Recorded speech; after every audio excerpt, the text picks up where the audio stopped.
नाजरीन, मैं हूँ रिजवान गिलज़ई। आज इमरान खान इस्लामाबाद हाई कोर्ट में पेश हुए। 7 मुकदमात में उनकी उबूरी ज़मानत 9 मई तक अदालत ने उनको ज़मानत दी है। इमरान खान खराबी सेहत के बावजूद आज अदालत में पेश हुए। अदालत ने उनको अप्रिशिएट किया और ये कहा कि कानून के मुताबिक उनको अदालत का एहतराम करना होगा। दूसरी बात, आज अदालत ने इम्पॉर्टेंट ये की कि जो वीडियो लिंक की सहूलत है उसके ऊपर अदालत गौर कर रही है। जो सबसे इम्पॉर्टेंट बात आज की समाअत की थी वो कमरा अदालत के अंदर इमरान खान की सहाफ़ियों से गुफ्तगू थी और बहुत अहम गुफ्तगू उन्होंने की है।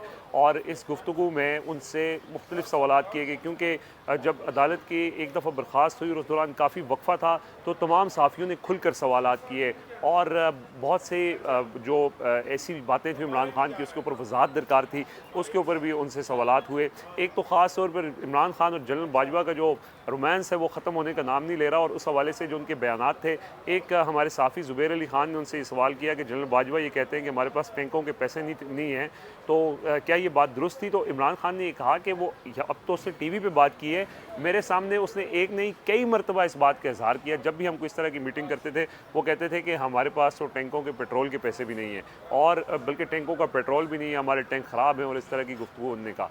दूसरा, उन्होंने ये कहा कि जो कार्रवाई की बात हुई कि जनरल फैज़ के ख़िलाफ़ कार्रवाई करेंगे, तो उन्होंने कहा कि कार्रवाई जो है वो हमेशा ऊपर से हुक्म आता है और टॉप का जो बंदा है उसके खिलाफ कार्रवाई होनी चाहिए। फिर उनसे ये सवाल पूछा गया कि क्या जनरल बाजवा का कोर्ट मार्शल होना चाहिए, तो इसमें उन्होंने ये कहा कि जनरल बाजवा की जो भी गलत कारस्तानियाँ हैं उसके खिलाफ कार्रवाई एक्शन होना चाहिए। फिर ये भी सवाल किया गया कि आपने कहा कि मैं जब इक़्तिदार में आऊँगा तो मैं उन लोगों को कटहरे में लाऊँगा, ख़ास तौर पर फ़ौज के अंदर जो करप्शन करते हैं या गलत काम करते हैं। तो उन्होंने कहा कि मैं इक़्तिदार में आने का मकसद सिर्फ रूल ऑफ लॉ है, कानून की हुक्मरानी होगी, जो भी कानून की खिलाफ वर्जी करेगा, कानून को तोड़ेगा, उसके खिलाफ कार्रवाई होगी।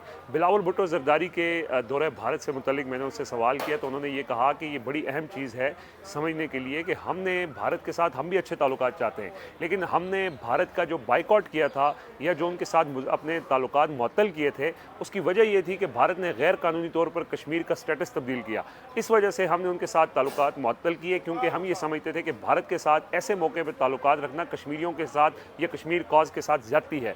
इस वजह से हमने वो ताल्लुकात मुअत्तल किए और अब जब बिलावल उठकर भारत गए हैं, गोवा गए हैं, तो इसका मतलब ये है कि इस हुकूमत ने मोदी की गवर्नमेंट की वो जो इक़दामात थे कश्मीर के स्टेटस चेंज करने से मुतल्लिक, उसको तस्लीम कर लिया है। तो इसको यही समझा जाना चाहिए। ये इमरान खान ने बिलावल भुट्टो के दौरे भारत के ऊपर भी कमेंट किया। इसके अलावा उन्होंने कहा कि मेरे खिलाफ इस वक्त जो मुकदमात हैं उनकी डबल सेंचुरी होने लगी है। अच्छी बात यह है कि मैं क्रिकेट में कभी डबल सेंचुरी नहीं कर सका, मेरा हाईएस्ट स्कोर 170 है, लेकिन मैं अब यहाँ पे मेरी डबल सेंचुरी जो है वो हो जाएगी। अच्छा, इसके अलावा उन्होंने दहशतगर्दी के ऊपर भी बात की, टीटीपी के साथ जो मुज़ाकरात हैं उसके ऊपर बात की। उन्होंने कहा कि टीटीपी के साथ हमारी गवर्नमेंट में मुज़ाकरात हमने अफ़गान हुकूमत के ज़रिए शुरू किए थे और वहाँ पे इशू ये था कि पहले वहाँ रिहेबिलिटेशन हो जाए, फिर टीटीपी की सेटलमेंट और हमारे दरमियान बात हो, लेकिन फिर गवर्नमेंट चली गई और वो हमारी बातचीत नहीं हो सकी।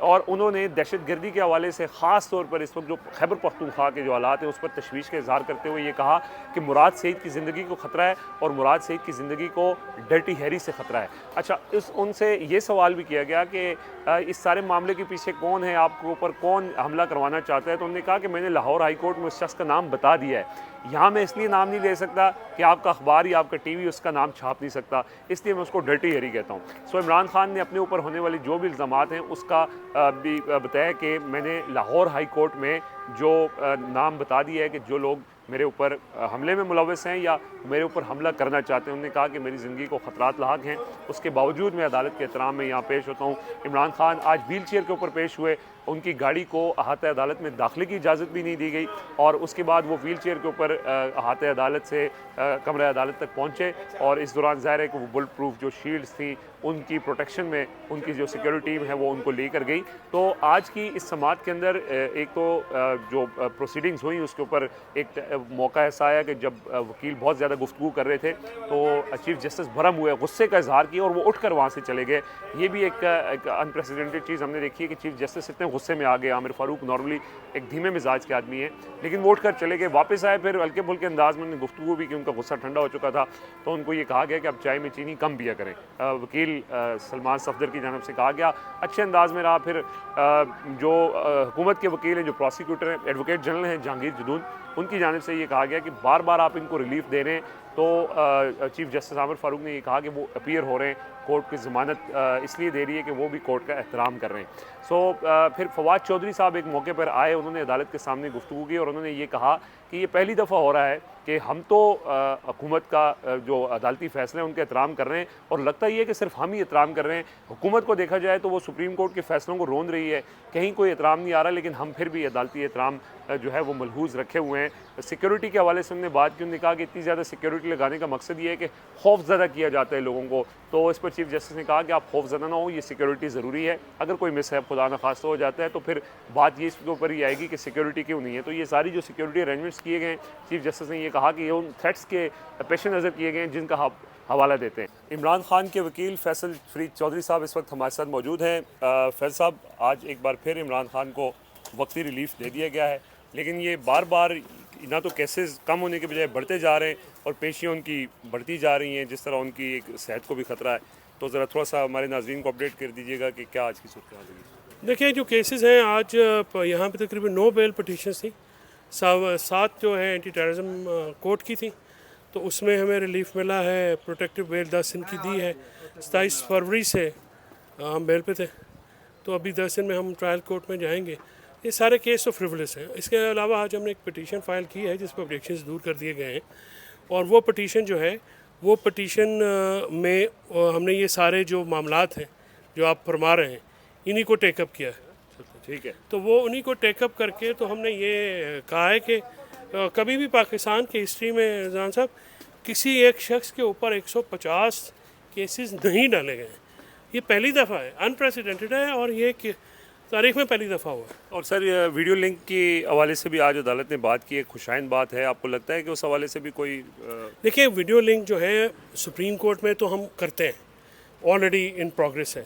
इसी तरह से कुछ हम एविडेंस जब रिकॉर्ड कराते हैं तो तब भी होता है। तो खान साहब की सिक्योरिटी को मद्देनज़र रखते हुए तो ये हमने एक पटिशन दायर की थी, सलमान अकरम राज साहब वकील हैं उसमें, तो उसमें यही कहा गया था कि वीडियो लिंक की फैसिलिटी दें।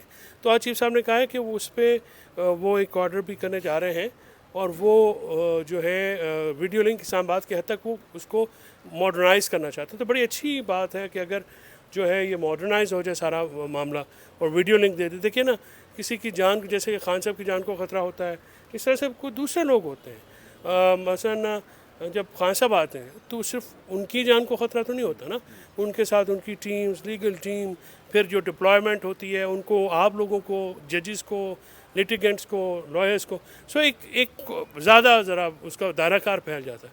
इस तमाम चीज़ को फिर मद्देनज़र रखते हुए फिर आज हमने कहा कि देखिए, इतनी डिप्लॉयमेंट होती है, उसके लिए इतना ज़्यादा खर्चा आ जाता है। सो हम जिस कंडीशन में माशी इक़्तिसादी हालात में इस हुकूमत ने हमें पहुँचा दिया है, तो हमने तो पैनी पैनी सेव करनी है। तो वीडियो लिंक में हार्डली कुछ 100 रुपयों में जो है ना ये काम हो सकता है जो करोड़ों रुपए में होता है। सो मॉडर्न टेक्निक्स को इस्तेमाल करना चाहिए। मॉडर्न टेक्निक्स में दुनिया भर में होती हैं, और उसको ख़ासकर ऐसे जो पोलिटिकली मोटिवेटेड केसेस हैं, वैसे तमाम केसेस में एक दिन में 16 केसेस रजिस्टर हुए हैं इस्लामाबाद में। 16, आप बताएं, एक घंटा भी आप नहीं लगा, 16 केसेस कौन हो सकता है, वो कर सकते हैं। So these things matter.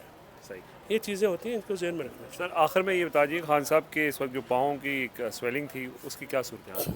आपके सामने वो व्हील चेयर पर आए हैं और अदालत के एहतराम में आए हैं, और इसलिए आए हैं कि अपना मामला जो हैं उनको ये ना लगे कि अदालत में जो है वो ऐसा मामला हो जाए कि आप ये कहें, क्योंकि खान साहब के सारे डिफाई कर रहे हैं सुप्रीम कोर्ट, हाई कोर्ट के ऑर्डर। बिल्कुल जी, आपने ये बात भी की कि सिर्फ हम ही इस कोर्ट ऑर्डर्स मान रहे हैं, बाकी तो कोई नहीं मान रहा, कह रहे हैं जी हम ऐसे वैसे, ज़ाती की बात है। अदालतों के अहकामात मांगने चाहिए सबको। थैंक यू सो मच जी। फैसल फरीद चौधरी साहब ने बड़ी अच्छी बात की कि सिर्फ हम ही अदालती अहकामात को मान रहे हैं। अगर गवर्नमेंट को देखा जाए, जो फेडरल गवर्नमेंट है वो तो बिल्कुल सुप्रीम कोर्ट के इक़दाम को डिफाई कर रही है। और दूसरी बात, उन्होंने इमरान खान की सेहत के हवाले से ये अपडेट की है कि उनकी पाँव अभी भी स्वेल है, लेकिन अदालत के एहतराम में वो लाहौर से चल के इस्लामाबाद आए हैं। और आज ये इस सारी समात के दौरान जो भी सारा अहवाल हुआ वो आपने सुना। आज इजाज़त दीजिए, अल्लाह हाफ़िज़।